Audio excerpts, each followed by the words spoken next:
I've been really loving my makeup routine lately, so here's a multi-part makeup series on how to do your makeup from start to finish. We'll be going through everything from skin prep to brows to base and some makeup tips for those of you who have a skin type like mine. I am a dry skin girl, so if you want to do your makeup like this, watch, like, and save for later.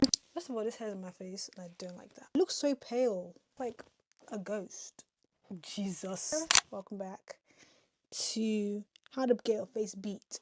This is episode 1 and we are going to be talking about skin prep and how to prep your skin, especially if you have dry skin like I do. As you can see, I look very pale, very white. I'm not white, I promise. Now, a tip that I personally like to use is make sure that your skin is as hydrated as you can, so that when you apply your powders, your face doesn't look crusty and cakey, especially if you have dry skin. So before we do anything or apply anything, we want to first make sure that our skin is clean. I personally like to use a cotton pad and micellar water. This is just to allow the skin to be clean. We do not want to apply makeup on skin that is not clean. And this is exactly why we are starting off with this step, because you do not want that interacting with your makeup. Next step is to hydrate the skin with a serum. This one is from Bioma and it is the Hydrate and Plump Phytomucin Serum. This is like a dupe for the COSRX Snail one, and I like to just apply this for a lightweight hydrating effect. Now that we have applied that, we're going to go in with a thick moisturizer. I'm using the one from CeraVe. It's a big jar, which I like. It's very cost efficient. I'm going to take a little bit of this and dot this around my face, or a little bit or a lot, depends on how dry your skin is. A tip that I would give you is allow every single step to sink into the skin before you go in with that next step. Down the neck. We are still on hydrating the skin, so I'm going to go in with an SPF. This is good, especially if you're doing your makeup in the daytime. I like this one. This is from Beauty by Joseon.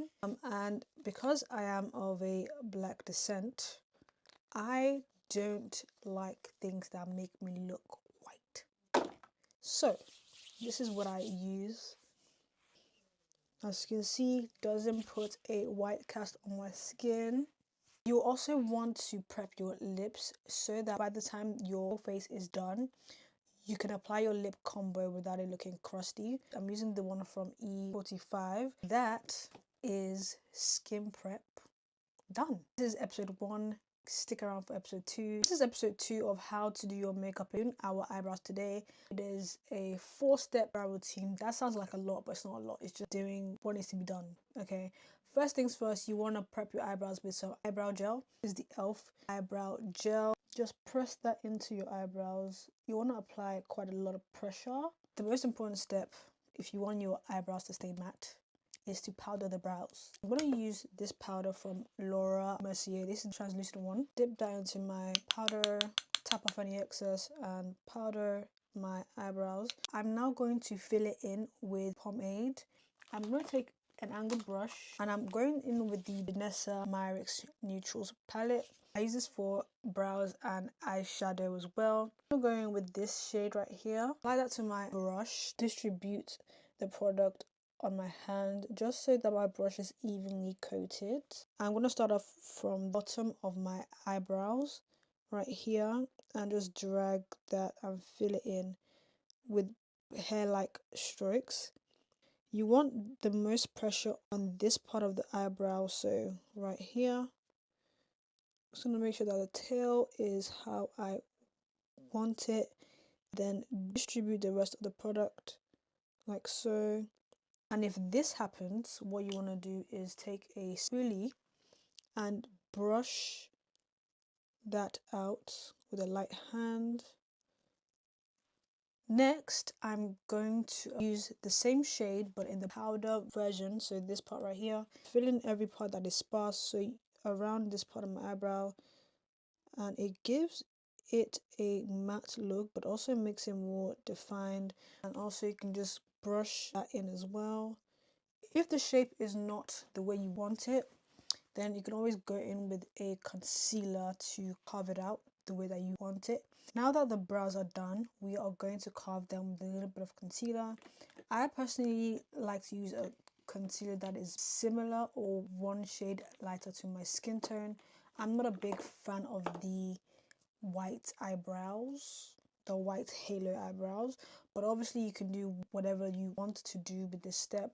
I'm going to use the L'Oreal Infallible Concealer in the shade Honey. I'm going to coat my brush on both sides. You can also lift your eyebrows as well to see exactly what shape you want, and so it's easier as well to carve. And there you go. Very, very sharp, very, very cutesy, very, very glam. And there you go, sharp, nice, clean eyebrows. Before we apply our foundation, we want to color correct with either a concealer or a color corrector. Now, for my skin tone, I would say go with a peachy color corrector. If you are of a deeper skin tone, then I would say go more orange. I am going to use the L'Oreal Infallible Concealer in the shade Honey.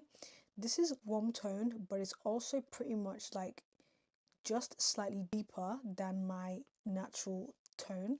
When you apply it, it literally covers up everything there. I'm not going to apply a lot because we're also going to apply another concealer after we've done our foundation. Also going to apply a little bit around my mouth area, and then anywhere where I need that extra coverage. Yeah, to blend this out, I'm going to go using a brush. It's just the best way to do this, honestly. I mean, you can also go in with a beauty blender, but I like to use a brush for this step and just lightly blend that into my skin around my mouth area.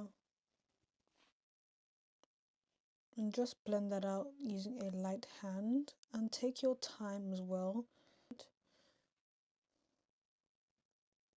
Next step is applying our foundation, and this is how we're going to do that. First of all, you want to pick your foundation. Please, if you do not know your undertone by 2026, you get a grip. Get a grip. Behave yourself. I actually like to apply my foundation in light layers, and I use a palette for this. You can also use the back of your hand. You're going to paint this on like Picasso. Yes, you're going to paint this on like you are a painter. Now, I'm going to use a flat brush like this. This is from, I have no idea where this is from. I'm just going to coat my brush and paint it on my skin. I'm going to start off with my cheek area because that's where I want the most coverage. You always start where you want the most coverage, not anywhere else. You can also use this to slightly carve the brows even more. We're now going to blend it out with a foundation brush. You want to tap this on, not smear it on. Please don't smear it on. Just tap it into the skin. Push it lightly into the skin with a light hand. Your hand should not be anywhere like this. Don't even try it. It should be like this. Okay? And just lightly tap.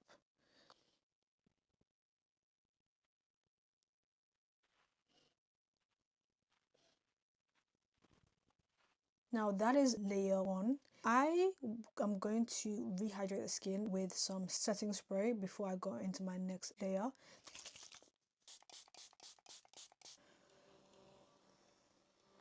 We are going to apply another layer. I'm going to just take any excess that I have on my palette. I'm not going to apply any more product, really. Just any excess that we have.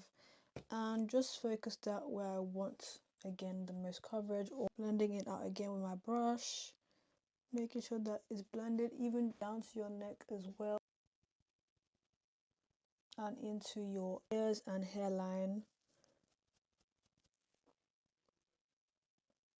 And that is how you apply your foundation for a flawless base in 2026. I'm going to be using this shade from the Made by Mitchell Curve Case. It's a nice warm toned bronzer. I would say this is more like 2 shades darker, and I found that this is what works best for me and what I like the most. I'm going to prime my brush with the product. I like to just go on my palette and just make sure that it's evenly coated. Now I'm going to start with my cheekbones because that's where I like to apply my bronzer. So right here is where I want that. So I'm just going to tap. Do you see that? Yeah, just going to tap and I'm going to keep it high up like this. Take that into my forehead area, into my temples, blend it into your hairline like so. You want to use a light hand and just be tapping all throughout. I'm going on this side as well. You can always go back with some more product and blend this into your skin. I'm also going to bring this inwards as well on my forehead because I have quite a large emphasis on large forehead. I'm also going to bring this slightly in just to create the illusion of a smaller forehead. Not that I care about what my forehead looks like, but it just makes the look cohesive. My opinion is not an insecurity anymore anyway, because who cares if your forehead is big? And then blend that. You can also take this here, like, I don't know what this is called, but right here. And this brings back so much warmth into your skin, which I love. Love, love, love, love. Next, we are going to apply some blush on the skin. I prefer to just keep it on the high points of my cheeks as well, and I like to go in with a pink blush. That's just what I like. Okay, that's what I like. I like a pink blush. I think I'm gonna mix these two. This is the shade Sweet Cheeks, and this is the shade A Shy Boy. I'm gonna apply this on my metal palette before I apply this directly on my skin, just to make sure that the shades are mixed well. Prime the brush. I'm gonna focus this on these parts of my cheeks, but I'm also gonna bring the product back here as well. So starting off here, tap that into the skin and go backwards like so. You can also keep this on the high points as well and a little bit under your eyes if you like that look.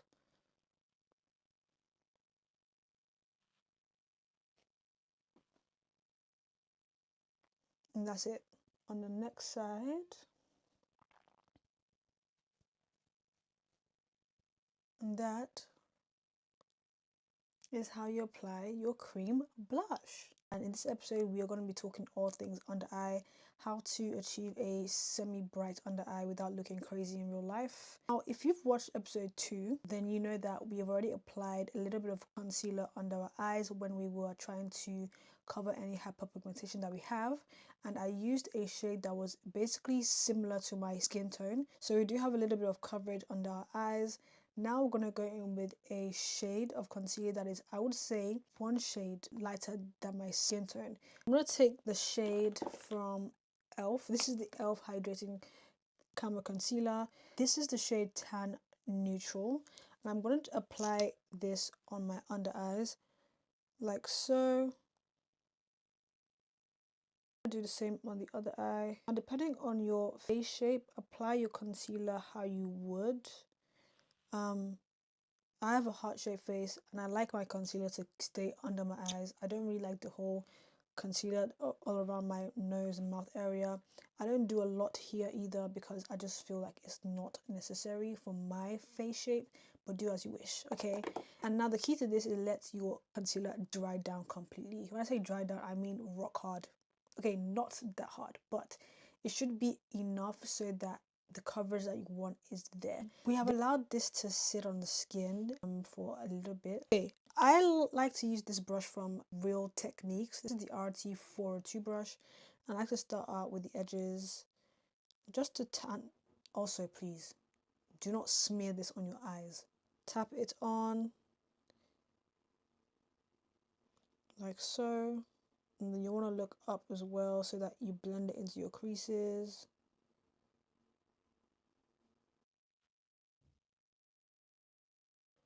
I don't want to drag this down all the way. As you can see, I've already started that, but we can fix that with a little bit more cream blush. And that is it for now. Now we want this to look a little bit more seamless, so we're going to go in with our blush brush and blend out the edges. You just want to tap this along so it looks a bit more seamless, like this. But I'm going to take my powder puff. It's not clean, but it should be clean. Okay, and I'm just going to use a light hand again just to tap this even more and blend that out to create that buttery airbrushed look.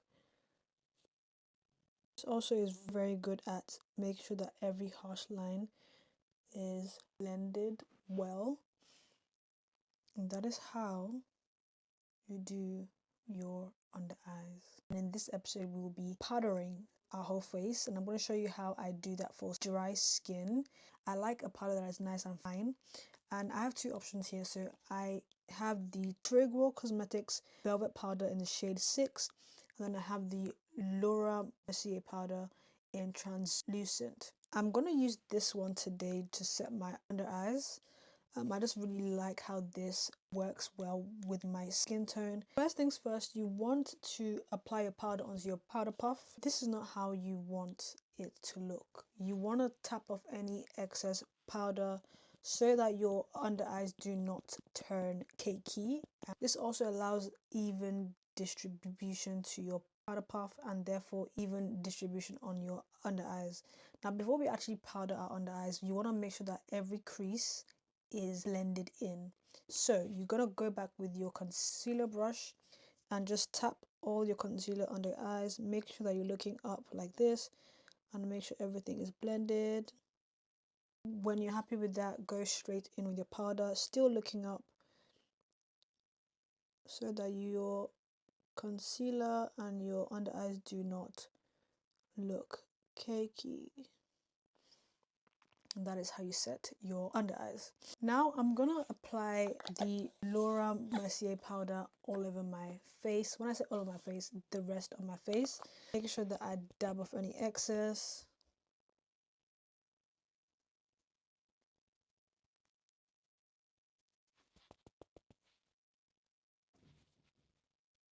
Blend that out with a light hand.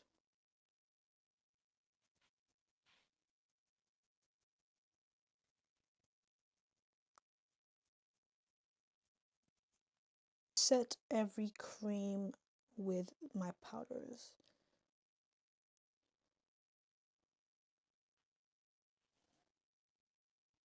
The same brush I use for my powder, and take a lighter pink. Just use that to blend into my blush.